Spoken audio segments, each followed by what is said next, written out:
할렐루야, 할렐루야. 은혜의 비가 내리는 행복한 주일 아침에 또 오늘 주님을 예배하기 위해 이 자리에 나오신 모든 대명교회 성도님들을 주님의 이름으로 축복하고 환영합니다. 하나님은 우리를 사랑하시며 우리의 모든 앞길을 인도하시고 함께 동행하시는 하나님이십니다. 그 하나님이 지금 우리의 예배를 기뻐 받으실 줄을 믿습니다. 그 주님을 기대하며 함께 찬양으로 영광 올려드리겠습니다.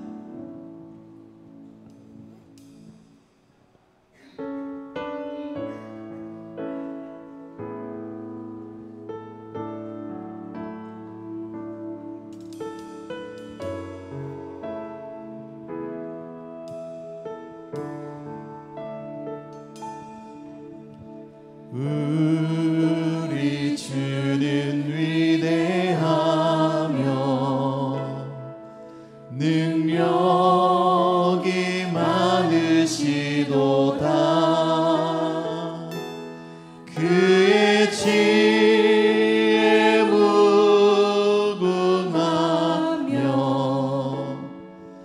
인자는 영원하도다.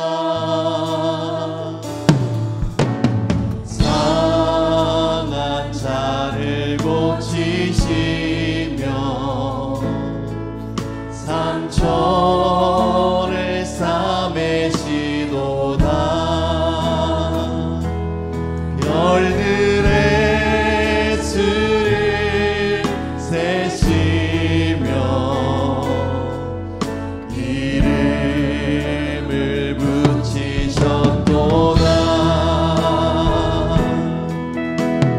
그가 구름으로 하늘을 덮으시며 땅을 위하여 비 준비하시니 예루살렘아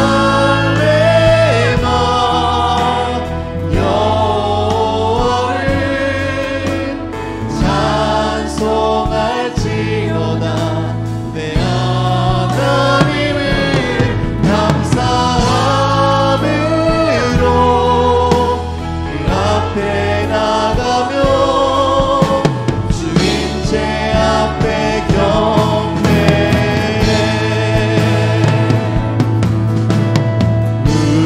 우리 주는 위대하며 능력이 많으시도다. 그의 지혜 무궁하며 인자는 영원하도다. 상한 자를 고치시며 상처를 싸매시도다. 별들의 수를 세시며 이름을 붙이셨도다. 그가 구름으로 하늘을 덮으시며 땅을 위하여 비 준비하시니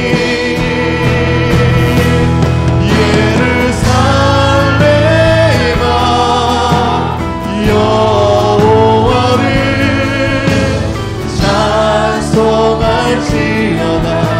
내 하나님을 감사함으로 그 앞에 나가며 주임제 앞에 경배해. 그가 구름으로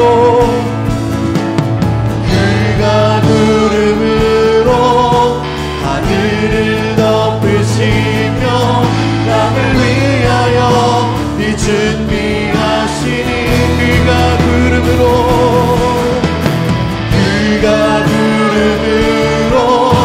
하늘을 덮으시며 땅을 위하여 비 준비하시니 그가 구름으로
구원하신 그 주님을 함께 기쁨으로 찬양하겠습니다.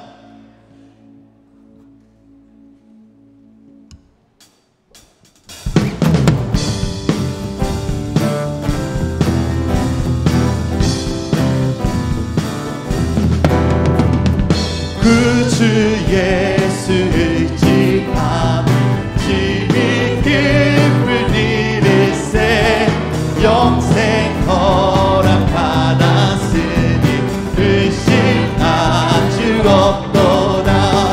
예수 믿는 것은 다른 증거 많도다. 예수 귀한 예수 믿는 더욱 주소서. 그 주 예수 의지함이 심히 기쁜 일일세 주를 믿는 나의 마음 그의 피에 적시네. 예수 믿는 것은 다른 증거 많도다. 예수 귀한 예수 믿음 더욱 주소서. 그 주 예수 의지하여 죄악 벗어버리네. 아니 받고 영생함을 주께 모두 얻었네. 예수 믿는 것은 다른 증거 많도다. 예수 귀한 예수 믿음 더욱 주소서. 그 주 예수 의지하여 구원함을 얻었네. 영원 무궁 지나도록 주여 함께 하소서. 예수 믿는 것은 다른 증거 많도다. 예수 귀한 예수 믿음 더. 예수 믿는 것은 예수 믿는 것은 다른 증거 많도다. 예수 귀한 예수 믿음 더욱 주소서. 내가 늘 의지하는 예수 나의 상처 입은 심령을 불쌍하게 여기사 위로하여 주시니 미쁘신 나의 좋은 친구. 내가 의지하는 예수 나의 사모하는 친구. 나의 기도 들으사 응답하여 주시니 미쁘신 나의 좋은 친구. 주의 손 의지하고 살 때 나를 해할 자가 없도다. 주님 나의 마음을 크게 위로하시니 미쁘신 나의 좋은 친구.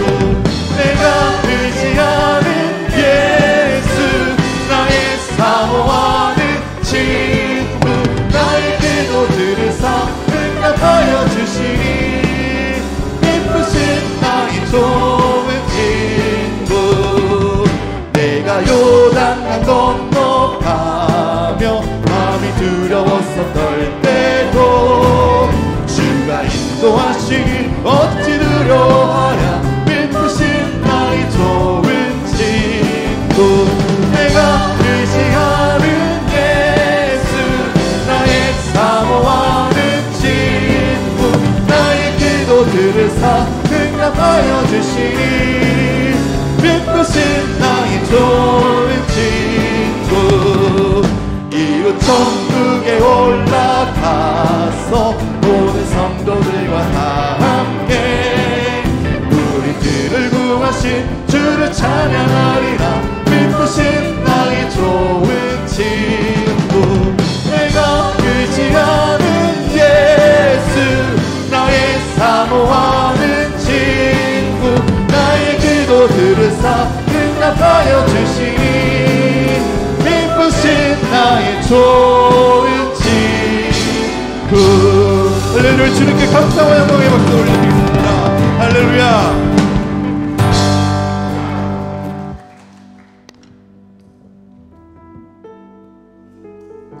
시간 우리가 드려지는 우리의 예배가 오직 주님의 이름만이 높여지는 예배가 되도록 함께 고백하겠습니다.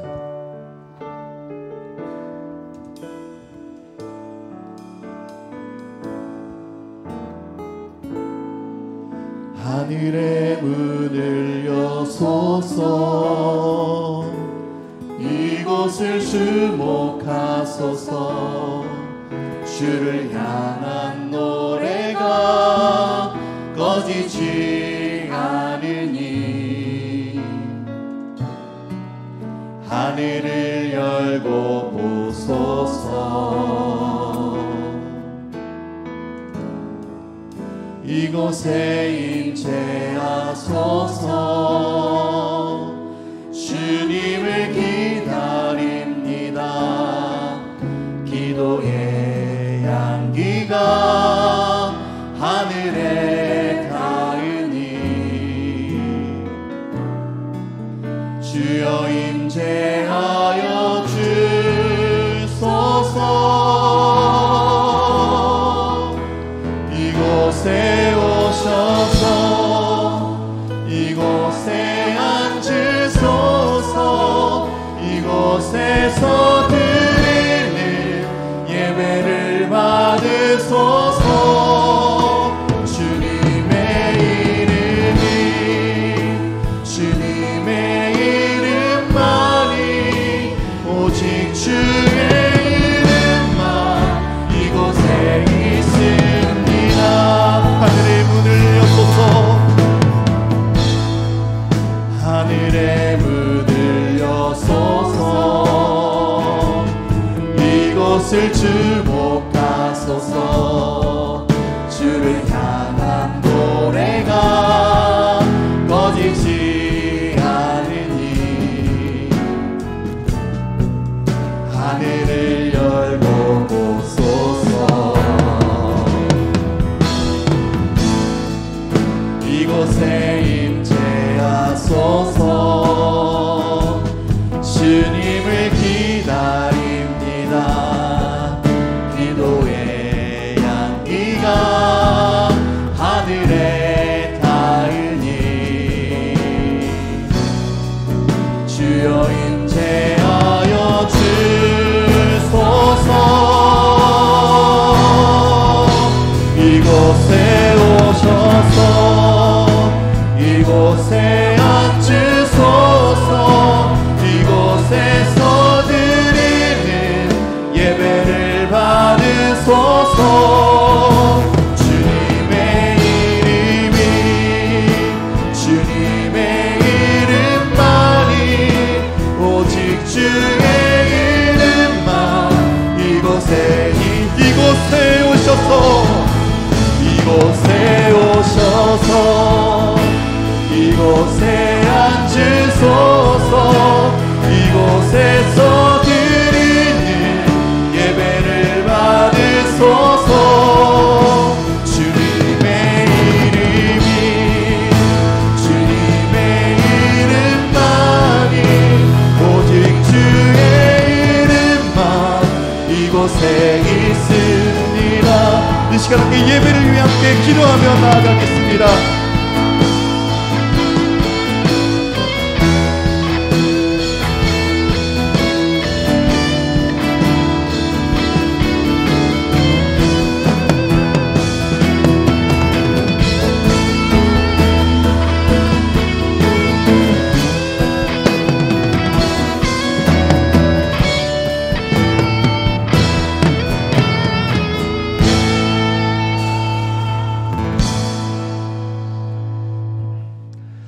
할렐루야. 주님의 날 하나님의 은혜와 사랑을 기억하며 감사함으로 예배의 자리에 나오신 여러분들을 환영합니다. 서로 밝은 미소로 인사하겠습니다. 반갑습니다. 평강의 주님이 함께하길 빕니다. 다 같이 자리에서 일어나셔서 우리의 마음과 정성을 다해 하나님께 예배드리겠습니다.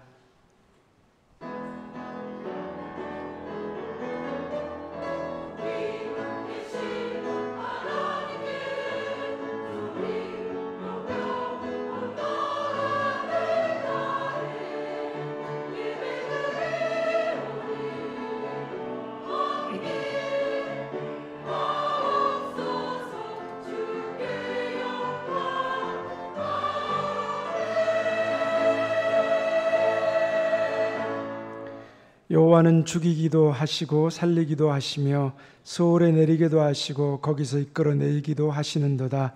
여호와는 가난하게도 하시고 또 부하기도 하시며 낮추기도 하시고 높이시기도 하시는도다. 하나님은 영이시니 예배하는 자가 영과 진리로 예배할지니라. 아멘. 하나님 아버지, 갈 길을 인도하시는 주님의 이름을 찬양합니다. 오늘도 하나님을 온전히 기뻐하며 예배드리게 하시니 감사합니다.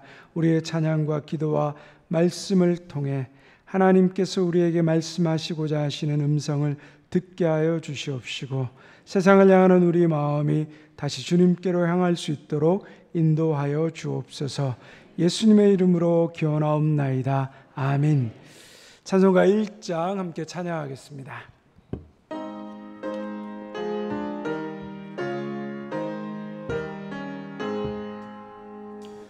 만복의 근원 하나님,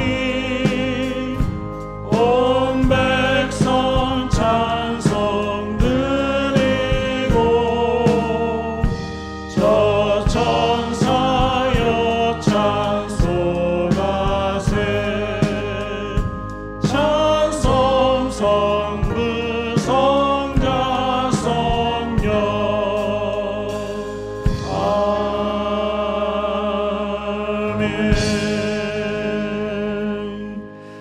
사도신경으로 우리 신앙을 함께 고백하겠습니다. 나는 전능하신 아버지 하나님 천지의 창조주를 믿습니다. 나는 그의 유일하신 아들 우리 주 예수 그리스도를 믿습니다. 그는 성령으로 잉태되어 동정녀 마리아에게서 나시고 본디오 빌라도에게 고난을 받아 십자가에 못 박혀 죽으시고 장사된 지 사흘 만에 죽은 자 가운데서 다시 살아나셨으며 하늘에 오르시어 전능하신 아버지 하나님 우편에 앉아 계시다가 거기로부터 살아있는 자와 죽은 자를 심판하러 오십니다. 나는 성령을 믿으며 거룩한 공교회와 성도의 교제와 죄를 용서받는 것과 몸의 부활과 영생을 믿습니다. 아멘. 자리에 앉으셔서 찬송가 292장 부르신 후에 정동현 장로님 기도해 주시겠습니다.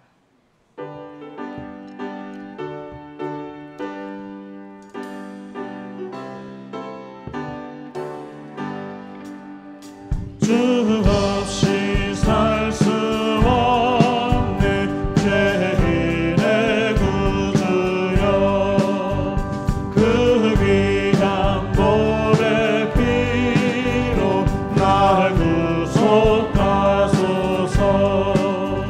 그의 사랑으로 들리신 보혈이 내 속만 나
태초에 천지를 창조하신 하나님, 전능하심이 거룩하신 하나님, 예배드리는 자리에 불러주시고 모이게 하신 은혜에 감사드립니다.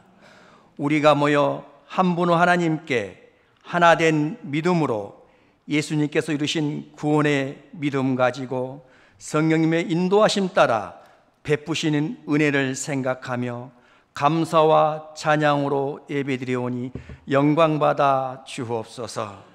참으로 무더웠던 여름도 이겨내게 하시고 이른 비와 늦은 비로 하나님의 일하심이 풍성한 은혜를 마음껏 맛보는 구원을 선물하신 하나님 감사합니다. 우리의 삶의 현장에 찾아와 늘상 함께 하신 하나님, 오늘까지 기다려주시고 오늘까지 참아주시고 오늘까지 기회 주시고 하나님의 아들 독생자 예수님의 이름을 우리에게 아낌없이 다 내어주셨기에 오늘 또 내일 또 영원토록 우리는 희망이 있음을 감사드립니다. 우리의 삶의 모습, 하나님 안에서 기뻐하는 삶, 예수님 이름으로 평안한 삶을 살아가게 하옵소서. 대명교회, 안수집사, 권사, 피택자 교육이 매주 토요일마다 모여 진행 중입니다. 교육을 통하여 하나님을 더욱 알아가며 배우며 친밀해지는 믿음을 주옵소서. 대명교회가 그들의 열정과 봉사로 하나님의 나라를 넓혀가는 하나님의 참된 종들 되게 하옵소서.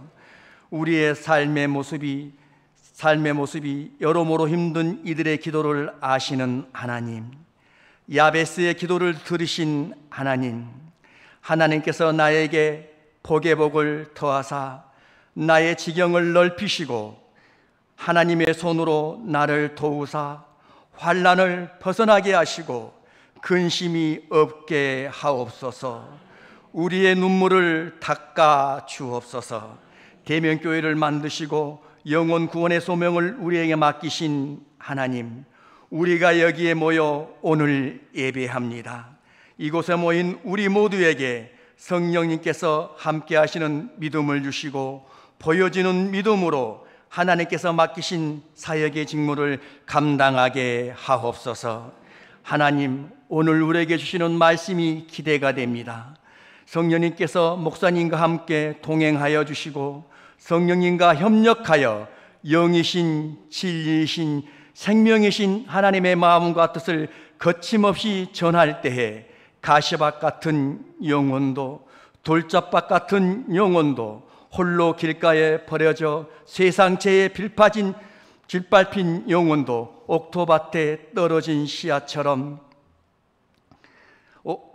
오늘 주신 주님의 말씀으로 새 힘을, 새 생명을, 새 희망을 꿈꾸며 30배, 60배, 100배의 믿음을 결실을 맺는 삶을 살아내게 하옵소서. 이곳에 모여 예배드리는 우리 모두는 예수님께서 이루신 사랑과 구원을 잊지 않고 뜨거운 피를 공급하는 심장에 품고 소명자의 삶을 살아가게 하옵소서. 우리를 구원하신 예수님 이름으로 기도합니다. 아멘.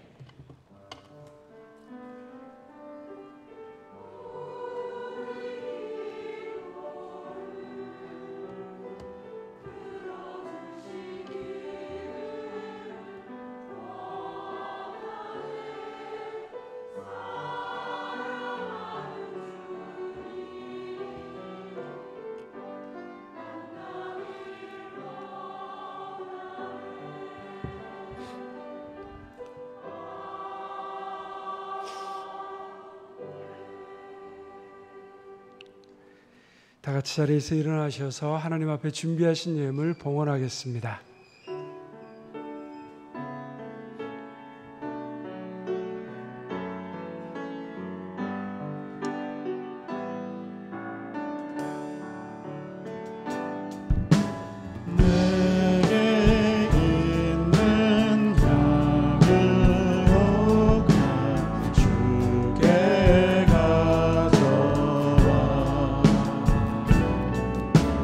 그 말 위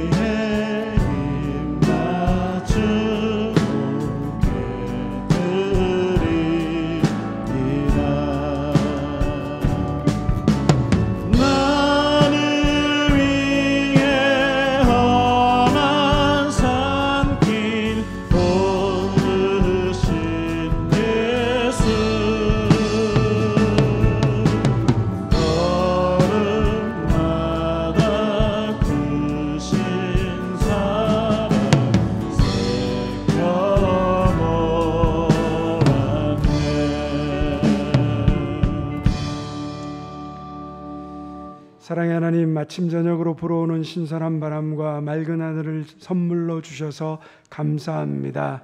무더웠던 여름이 있었던 만큼 가을이 더 간절히 기다려졌습니다. 주님, 당연하게 누려왔던 것들이 주님의 은혜임을 잊지 않게 해 주옵소서. 이 시간도 그 사랑 그 은혜에 감사의 예물을 드립니다. 우리가 드리는 11조 헌금, 감사헌금, 주일헌금, 건축헌금, 오병이어 헌금은 우리 인생의 주인이 주님이시며 모든 것이 주님께로부터 왔음을 인정하는 우리의 마음입니다. 넘치는 기쁨과 감사함으로 드릴 수 있는 복된 믿음을 허락하여 주옵소서. 예물을 드린 가정마다 직장마다 삶의 필요에 대한 간절한 기도에 응답하여 주시고 하늘의 복을 받아 서로 사랑함으로 나누고 베풀 수 있는 땅의 복이 되는 사람 되게 하옵소서. 하나 드리고 싶어도 드리지 못한 손길 있다면 하나님 위로하시며 마음껏 드릴 수 있는 날을 속히 허락하여 주옵소서. 주님, 위태롭고 불안한 삶의 순간을 지나가는 성도들의 가정과 직장을 지켜주옵소서. 삶의 위기의 순간에 더욱 정금 같은 믿음으로 일어서게 하옵소서. 수능 수시원서를 낸 자녀들, 수능을 준비 중인 우리 자녀들과 함께 해주시고 남은 시간 최선을 다할 수 있는 건강과 지혜를 더하여 주옵소서. 우리를 불쌍히 여기신 하나님, 이 시간도 암으로 투병 중인 성도들, 여러 가지 육체와 마음의 질병으로 괴로움 가운데 있는 성도들, 환우들을 돌보는 가족들이 있습니다. 주님, 병들고 지친 마음에 힘을 더하여 주시옵시고 주의 이름 부를 때마다 구원하여 주옵소서. 예수 그리스도의 이름으로 기도드리옵나이다. 아멘.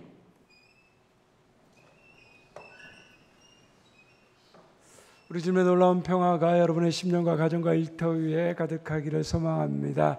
우리 앞뒤 좌우에 계신 분들과 인사하겠습니다. 보고 싶었습니다. 한 번 더 인사하겠습니다. 사명자로 사십시오.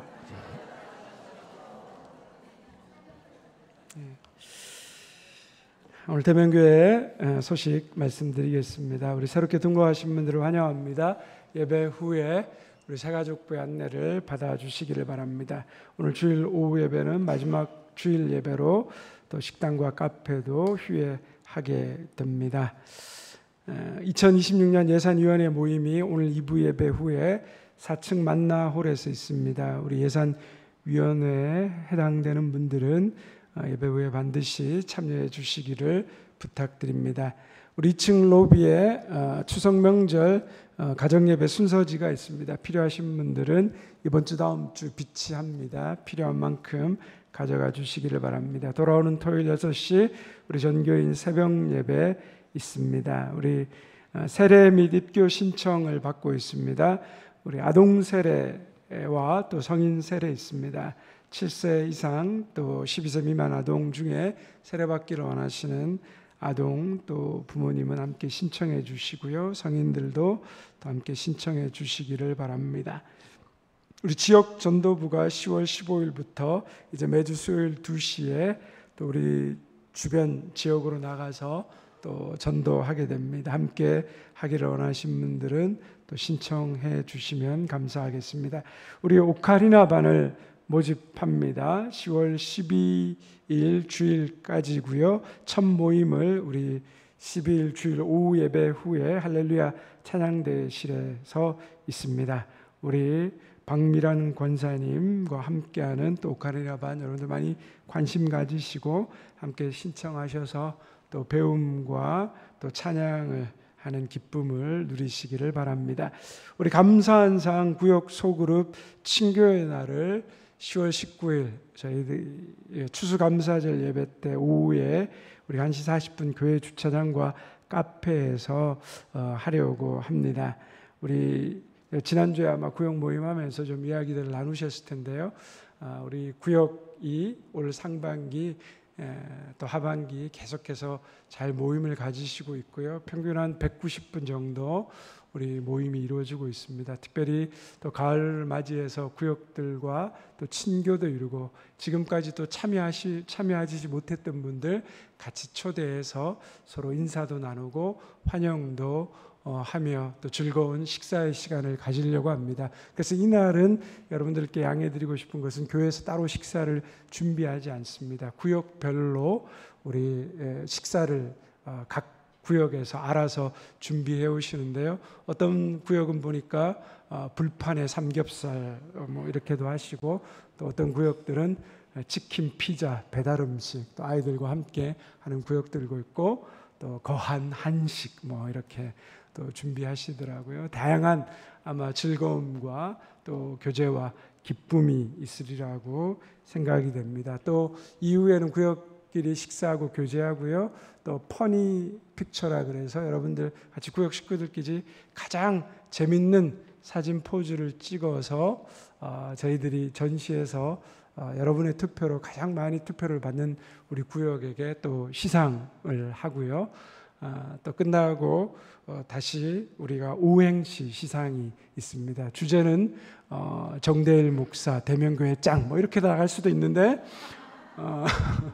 여러분들이 또 그 오행시 가장 잘 지은 구역에게도 투표를 통해서 저희들이 또 시상하도록 하겠습니다. 많이 또 기대하며 또 소그룹에 여러분들 함께 참여할 수 있는 기회장으로 또 함께 우리 구역장님들, 권찰님들 또 모든 분들이 마음 써 주시기를 부탁드립니다. 우리 10월 예배 위원 및 봉사자 안내가 우리 주보 안에 또 뒷면에 나와 있습니다. 본인의 이름들을 확인하시고 또 남녀 선교회 확인하셔서 함께 참여해 주시기를 부탁드립니다.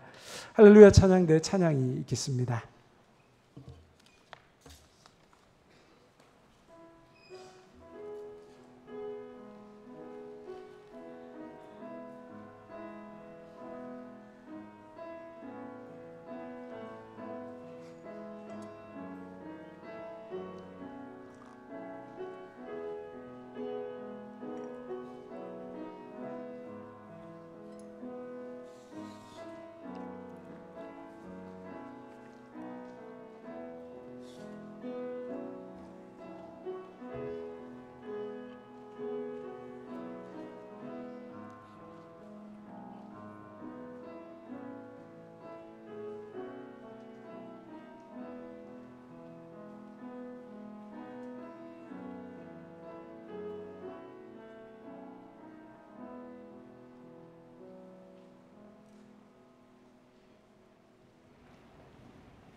할렐루야. 찬양대 은혜로운 찬양 감사합니다.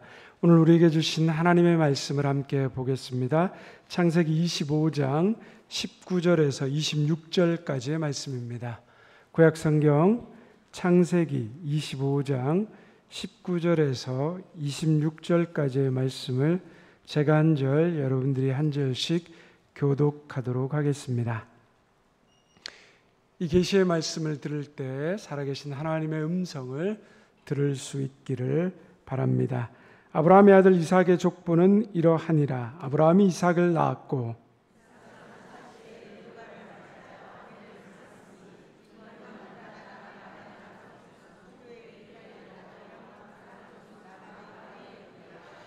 이삭이 그의 아내가 임신하지 못하므로 그를 위하여 여호와께 간구하매 여호와께서 그의 간구를 들으셨으므로 그의 아내 리브가가 임신하였더니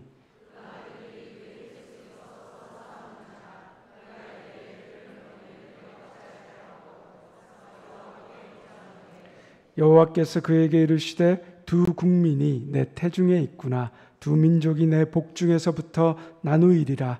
이 족속이 저 족속보다 강하겠고 큰 자가 어린 자를 섬기리라 하셨더라.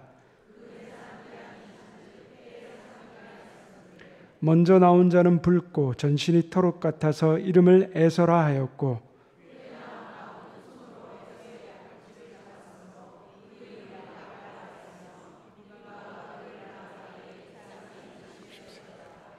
아멘. 오늘 본문은 이삭이 결혼한 장면을 보여줍니다. 이삭이 40세 리브가와 결혼했습니다. 리브가가 결혼해서 이삭의 집으로 와보니 아버지의 재산을 넉넉히 물려받았습니다. 더더욱 감사했던 것은 시어머니가 계시지 않았습니다. 그리고 걱정할 게 없었습니다. 그런데 문제가 있었습니다. 이삭과 리브가는 자녀를 갖지 못했습니다. 몇 년 동안 갖지 못했냐 하면 20년이었습니다. 보통 부부가 1년 동안 자녀를 가지려고 해도 못 가지는 경우를 불임이라고 병원에서 판정한다고 합니다. 그런데 20년입니다. 성경에서 20년의 이 기간을 생략한 채 불과 한 절로 축약해 놓았지만 그 20년의 시간 속에 담겨 있는 이삭과 리브가의 슬픔과 답답함, 절망과 희망들이 그 구절 사이에 스며들어 있다라고 보여집니다. 그러나 그는 20년의 그 긴 세월 동안 하나님을 믿고 기다리고 인내하며 기도했습니다. 마침내 하나님께서 하나님의 때에 이삭의 간구를 들으셨고 그의 기도에 응답하심으로 리브가가 임신하게 됩니다. 20년 만에 뱃속에서 태동을 느낀 리브가 얼마나 기쁘고 감격스러웠을까요? 아마 첫 아이를 임신하고 배에서 느꼈던 태동의 그 감동의 경험을 가진 분들은 그 감격이 어떤 건지를 분명히 아실 것입니다. 그런데 문제가 있습니다. 뱃속에 태아들이 쌍둥이였는데 큰 다툼이 일어납니다. 얼마나 그 산고의 고통이 컸든지 리브가가 견딜 수 없었습니다. 그래서 하나님 앞에 간절히 기도하게 됩니다. 하나님이 리브가에게 이렇게 응답하십니다. 우리 25장 23절의 말씀을 같이 함께 읽겠습니다. 여호와께서 그에게 이르시되 두 국민이 내 태중에 있구나. 두 민족이 내 복중에서부터 나누이리라. 이 족속이 저 족속보다 강하겠고 큰 자가 어린 자를 섬기리라 하셨더라. 우리는 리브가의 두 아들을 잘 알고 있죠. 형이 에서이고 동생이 야곱입니다. 나중에 에서는 에돔 족속이 되고 야곱은 이스라엘의 12지파의 시조가 되는 것을 봅니다. 그런데 형 에서가 동생을 섬기고 동생이 형보다 강하겠다라고 하는 거죠. 이 말씀을 읽으면서 당황스럽습니다. 불편하게 들립니다. 왜냐하면 하나님께서 이미 이 두 자녀가 태어나기도 전에 그들의 운명을 결정하신 것처럼 보이기 때문입니다. 형 에서가 태어나서 악하고 나쁜 짓을 반복해서 그의 인생이 잘못되고 망가졌다면, 그래서 동생을 섬겨야 할 수밖에 없는 운명이라면 누가 불평하겠습니까? 야곱이 태어나서 그가 착하고 선한 행실을 통하여서 많은 사람들에게 존경과 사랑을 받고 그가 섬김을 받는 자리에 올라갔다면 누가 그것에 대해서 뭐라고 하겠습니까? 그런데 에서는 아무 잘못도 하지 않았는데 태어나기도 전에 동생을 섬기는 자로서의 운명이 지어졌습니다. 야곱도 아무 일도 한 일이 없는데 하나님의 선택을 받은 그러한 은혜로운 자가 되었습니다. 태어나기도 전에 이미 그 운명이 결정되었다면 이것은 우리가 보기에도 공정해 보이지 않습니다. 불공평해 보입니다. 그리고 그 운명이라는 것이 당대에만 끝나는 것이 아니라 후대까지도 이어진다라고 하면 우리는 더더구나 그것을 잘 이해하기가 어렵습니다. 어느 집사님께서 이런 말씀을 하시더라고요. 자기 아파트 맞은편에 다른 교회에 나가는 집사님 부부가 살고 있는데 그 부부를 볼 때마다 시험에 든다고 합니다. 왜 그러시냐고 했더니 자기는 젊어서부터 남편이 아파서 병수발하고 아이들 키우고 경제적인 책임을 져가며 인생의 무게가 너무나도 무거운데 저 맞은편 집에 사는 집사님은 매일 아침 남편이 현관에서 출근하는 것을 인사하고 그 남편이 건강하게 직장 다니며 가족들을 잘 보살피고 살아간다는 거죠. 가만히 생각하고 보면 그 여집사가 자기보다 잘난 것도 없는 것 같은데, 배운 것도 더 많은 것 같지도 않은데, 그렇다고 그 믿음이 더 좋아 보이지도 않는데 왜 우리 남편은 이리저리 누워서 일어나지도 못하고 저 남편은 저리 건강하게 일하러 나가나라는 생각이 들었다는 겁니다. 하나님 참 불공평하네요. 내가 무슨 팔자를 타고났기에 이렇게 살아야 합니까? 라는 그런 원망의 마음도 들었다라고 합니다. 이런 이해할 수 없는 당혹감, 어려움, 고난을 우리도 우리의 인생에서 자주 경험합니다. 하나님께서 내 인생에 왜 이해할 수 없는 고난과 어려움을 주시는지, 질병과 실패 혹은 집안의 문제, 부부간의 문제, 자녀의 문제를 왜 내게 주시느냐는 겁니다. 나보다 더 이기적으로 살고 지멋대로 사는, 심지어 하나님도 믿지 않는 내 이웃과 친구들은 저리 떵떵거리고 잘 사는 것 같은데 왜 내 인생에만 이렇게 고난과 환난이 있느냐는 거죠. 불공평하다고 하나님이 생각됩니다. 그래서 하나님에 대한 원망과 비난과 손가락질을 하기도 합니다. 그렇게 하나님의 뜻을 이해할 수 없는 우리에게 사도 바울은 이렇게 말하고 있습니다. 로마서 9장 18절에서 21절까지의 말씀을 우리 세 번역의 말씀으로 함께 같이 읽어보겠습니다. 그러므로 하나님께서는 긍휼히 여기고자 하시는 사람을 긍휼히 여기시고 완악하게 하시고자 하는 사람을 완악하게 하십니다. 그러면 그대는 내게 이렇게 말할 것입니다. 그렇다면 어찌하여 하나님께서는 사람을 책망하시는가? 누가 하나님의 뜻을 거역할 수 있다는 말인가? 오 사람아, 그대가 무엇이기에 하나님께 감히 말대답을 합니까? 만들어진 것이 만드신 분에게 어찌하여 나를 이렇게 만들었습니까? 하고 말할 수 있습니까?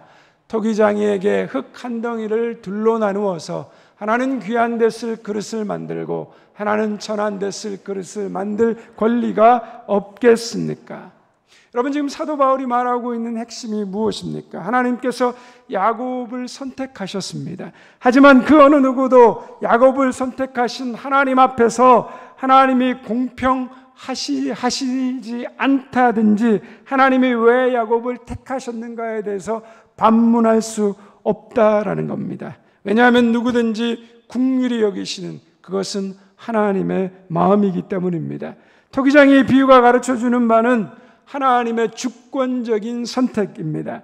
하나님에게 그럴 권리가 있다는 거죠. 토기장이가 그릇을 만드는데 진흙 한 덩이를 가지고 둘이 떼어서 하나는 귀한 그릇으로 만들고 하나는 천한 그릇으로 만드는 그 권리가 토기장이에게 있는 것처럼 하나님 역시 우리의 창조주이시고 우리 인생의 주인이시고 주권자 되시기 때문에 하나님이 긍휼을 베풀 자에게 긍휼을 베풀고 긍휼히 여김을 받지 못할 자에게 긍휼히 여김 받지 않게 한다는 것, 그것은 하나님의 자유이며 하나님의 하시는 일이라는 거죠. 여기에 대해서 우리가 이의를 제기할 수 없다는 겁니다. 꼭 팀 켈러 목사님은 이 부분에서 이런 예화를 듭니다. 어떤 부자가 도시 빈민가의 학생 20명을 통해서 전액 장학금을 지급합니다. 그 도시 빈민가에는 이 20명의 학생뿐만 아니라 이들과 비슷하거나 더 어려운 환경에 처한 장학금이 필요한 수천 명의 학생들이 있습니다.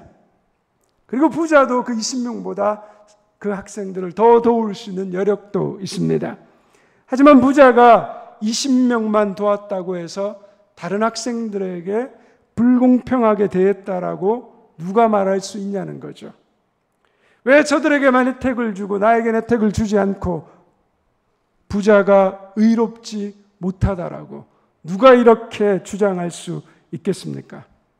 이 부자에게는 특별히 누구를 도와야 될 의무가 없습니다. 그가 베푼 것은 국률이기 때문에 불공평하다라고 할 수가 없습니다.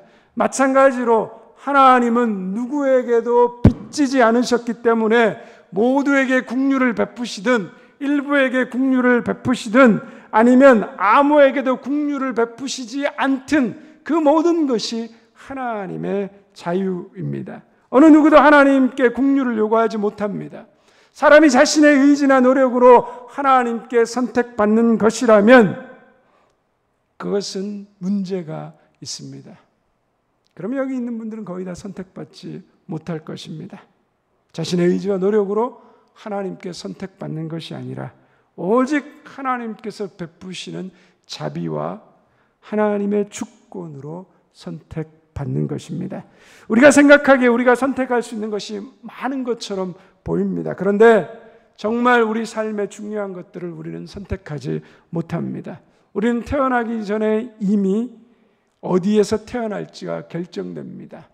미국에서 태어나겠습니다. 일본에서 태어나겠습니다. 저기 아름다운 스위스에서 태어나고 싶습니다. 한국에서 태어나고 싶습니다. 우리가 결정해서 이 땅에 태어난 것이 아닙니다. 부모님도 우리가 결정하지 못합니다. 부모님이 결정되어서 태어납니다. 남자나 여자냐? 곰곰이 생각해보고 남자가 좋을까 여자가 좋을까 어느 게 유리할까? 난 남자 난 여자. 이것도 선택으로 태어나지 않는 것입니다.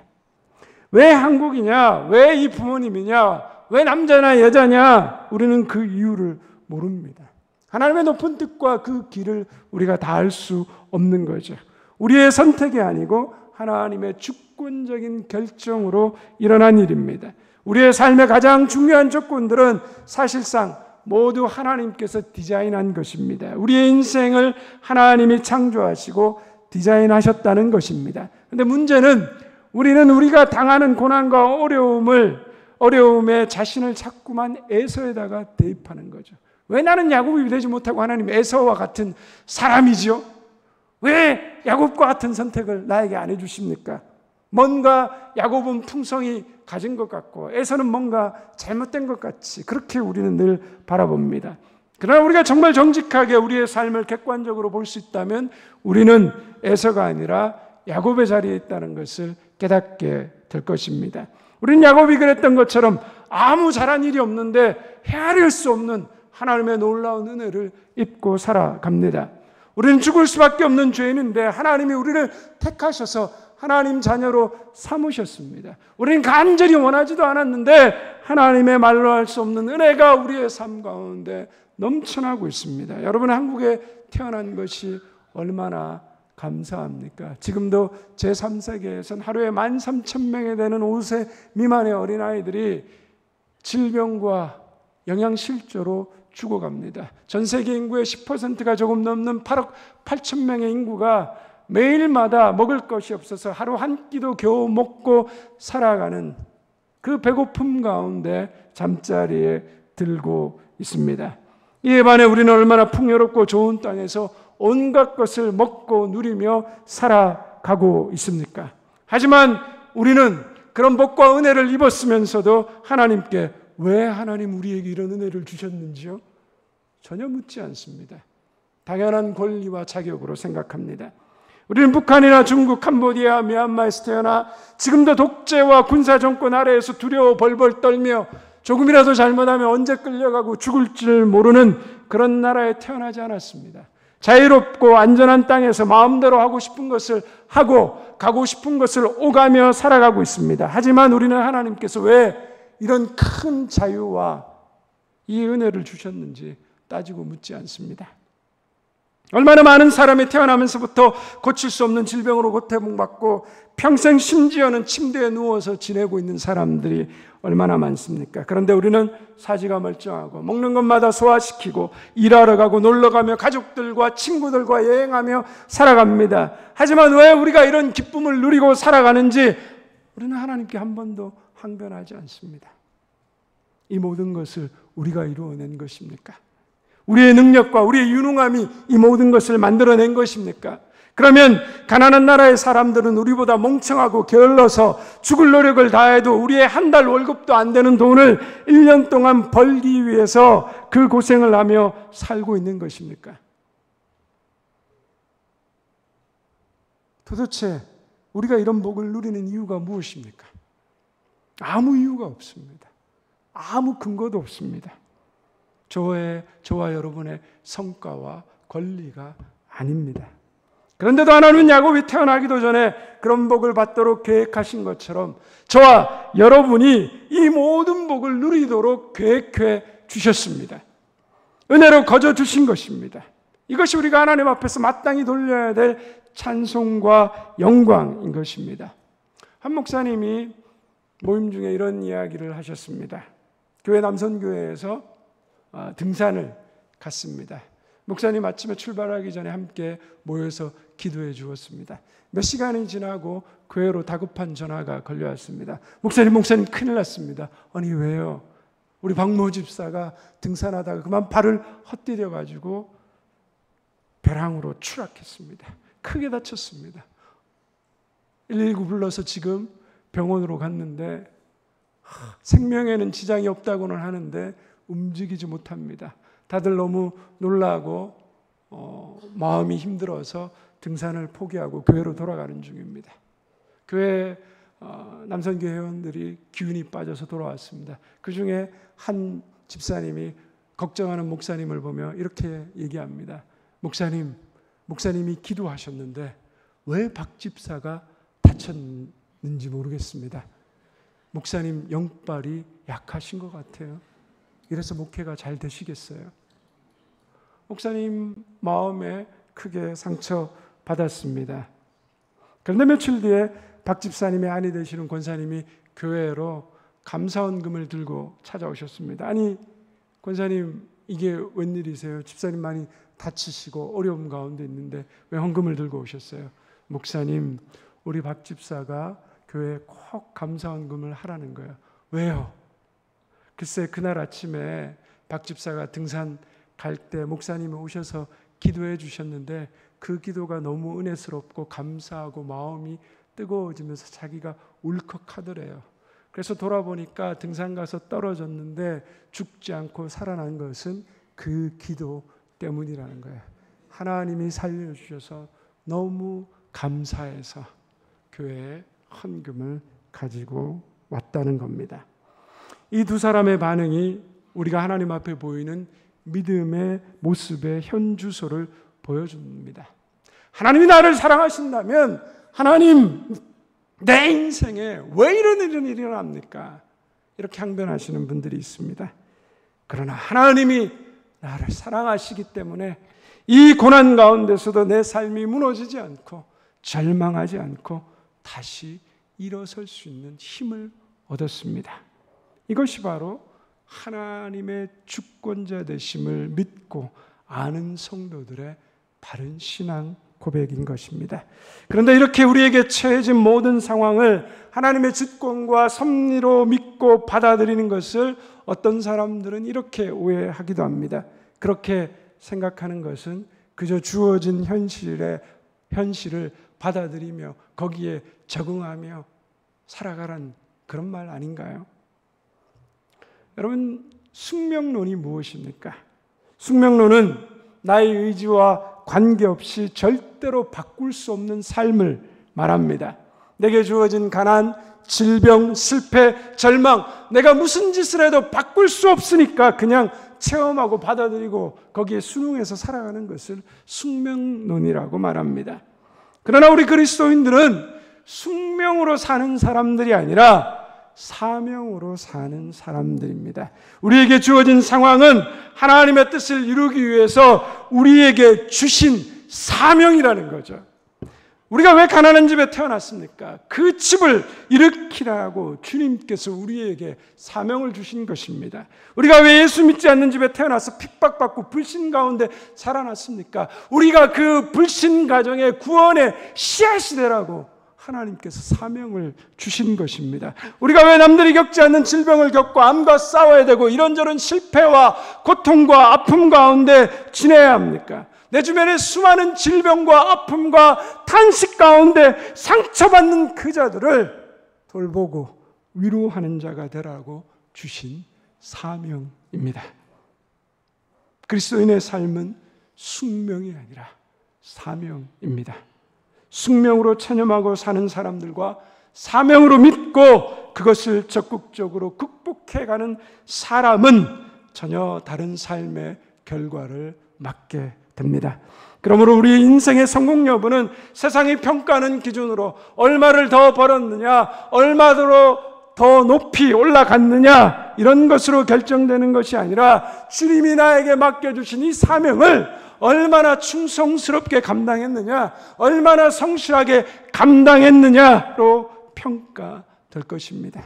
우리의 인생은 다른 사람들과의 비교를 통해서 성공과 실패가 좌우되지 않습니다. 우리에게 주신 주님의 사명을 이루어내는 삶을 살았느냐, 살지 못했느냐가 참 성공과 실패로 판가름될 것입니다. 내가 세상 사람들이 다 부러워하는 자리에 있다 할지라도 하나님이 인정하시지 않는 삶이라면, 하나님께 인정받을 수 없는 삶이라면 그것은 아무것도 아닌 것이 됩니다. 그러나 내가 아무리 남도 알아주지 않는 초라한 자리에 있다 할지라도 하나님이 인정하시는 삶이라면 그것은 하나님 앞에 잘하고 착하고 충성된 종이라는 그 칭찬을 듣는 인생이 될 것입니다. 사랑하는 내 명의 성도 여러분, 우리의 인생은 누구의 것입니까? 나의 것이 아니라 하나님의 것입니다. 하나님이 나의 창조주이시고 하나님이 주권자이십니다. 자식이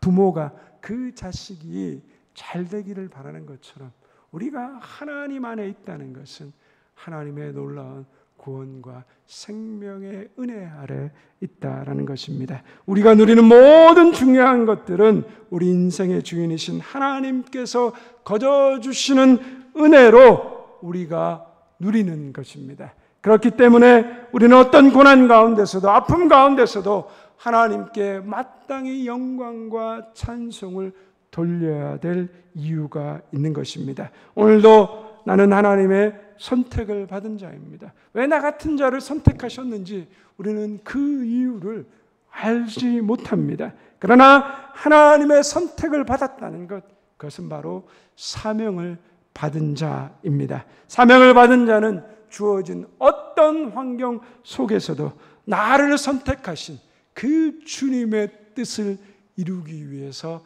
살아가는 자입니다. 오늘 하나님께서 부르신 그 사명자로서의 귀한 삶을 감당하며 내 삶 속에 역사하고 일하시는 그 하나님과 함께 하나님의 뜻을 이루어가는 복되고 거룩한 인생 되시기를 주님의 이름으로 축원드립니다. 하나님 아버지 감사합니다. 왜 나 같은 자를 선택하셨는지 하나님, 우리는 그 이유를 알 수 없습니다. 그러나 하나님이 나를 선택하신 것, 그것은 내가 사명을 받은 자라는 것임을 믿습니다. 사명받은 자는 주어진 어떤 환경 속에서도 나를 택하신 그 주님의 뜻을 이루기 위해서 살아가는 자입니다. 오늘도 하나님, 다른 사람과 비교하고 경쟁하는 자가 아니라 오늘도 내 삶 속에서 나를 선택하신 주님의 뜻을 이루기 위해서 오늘도 그 부르심 앞에 감사하며 감격하며 살아가는 복된 인생 되게 하여 주옵소서. 예수님의 이름으로 기도드리옵나이다. 아멘. 우리 주신 말씀 기억하시면서 하나님의 부르심 함께 찬양하겠습니다.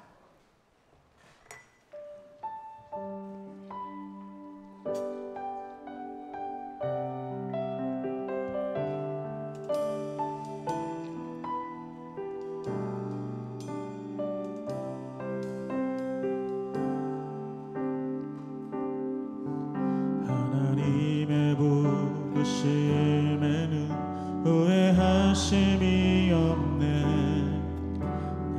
이 자리에 선 것도 주의 부르심이라.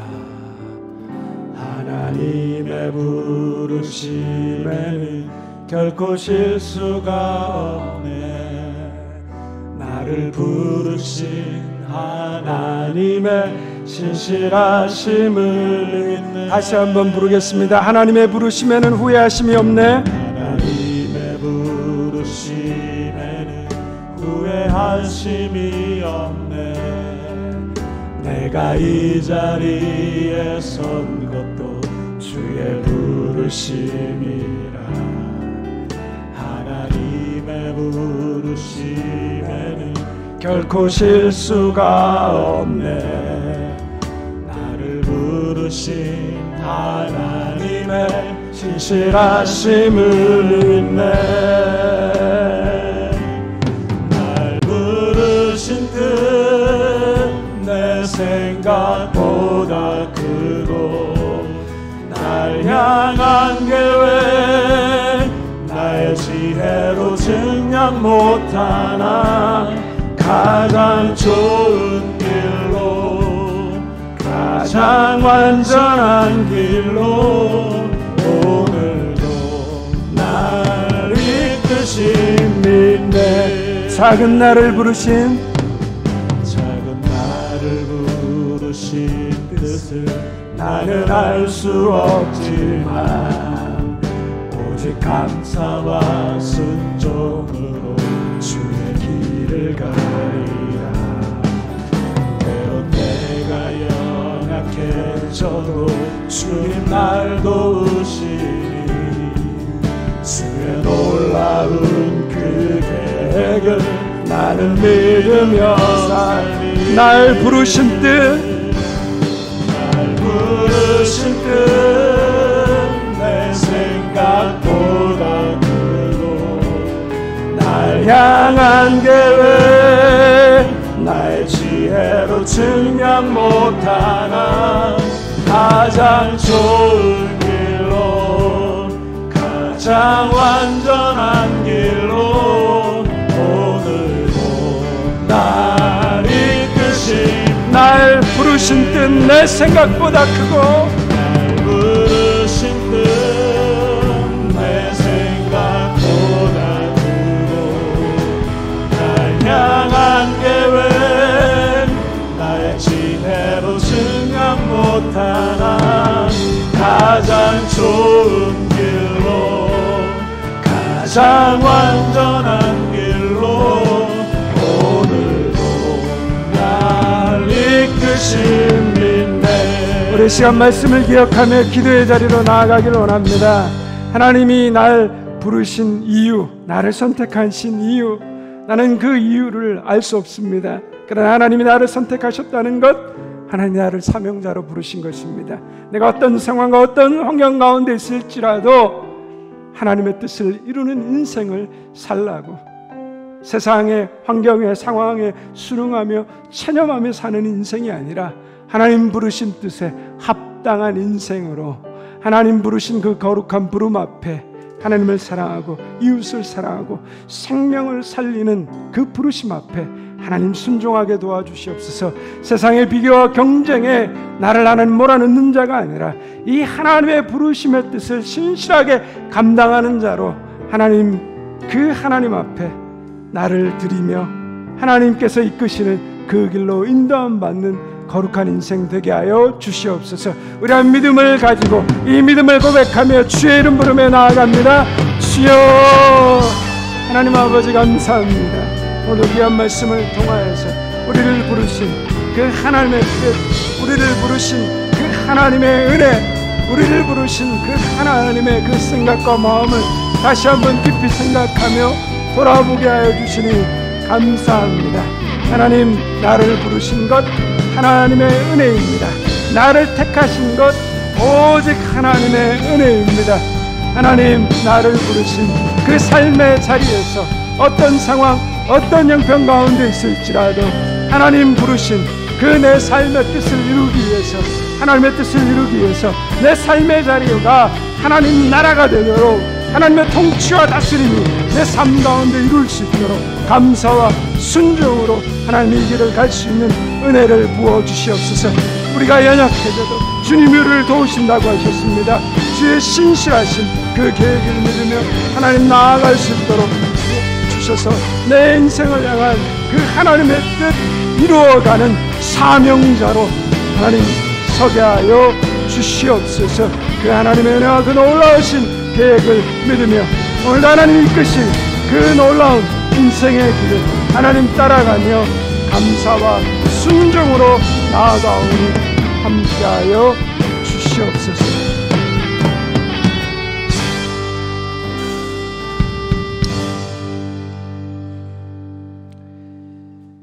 평화의 주님께서 친히 여러분들을 완전히 거룩하게 해주시고 주 예수께서 오실 때 여러분의 영과 혼과 몸을 흠이 없이 완전하게 지켜주시기를 빕니다.